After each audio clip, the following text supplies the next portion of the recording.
जळगावसह संपूर्ण महाराष्ट्राच्या राजकारणात आज मोठी घडामोड घडलीय.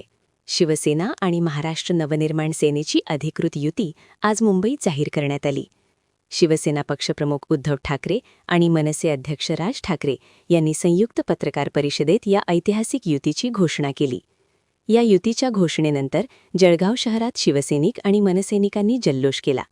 फटाक्यांची आतषबाजी करत, फुलांची उधळण करत कार्यकर्त्यांनी आनंद व्यक्त केला. ढोलताशांच्या बाजरात उत्साही कार्यकर्त्यांनी नृत्य करत या युतीचं जोरदार स्वागत केलं. राजकीयदृष्ट्या महत्त्वाची मानली जाणारी ही युती आगामी निवडणुकांमध्ये राज्याच्या राजकारणाला नवे वळण देणार असल्याची चर्चा आहे. जळगावमधील कार्यकर्त्यांमध्ये मोठा उत्साह पाहायला मिळतोय. ही युती महाराष्ट्राच्या राजकारणात काय बदल घडवते याकडे आता सर्वांचं लक्ष लागलंय. आज फक्त आपल्या समोर एकच गोष्ट मी आपल्याला सांगू इच्छितो की बरेच दिवस याची प्रतीक्षा महाराष्ट्र करत होता. ती शिवसेना आणि महाराष्ट्र नवनिर्माण सेनेची युती झाली हे आज आम्ही आपल्याला जाहीर करत आहोत.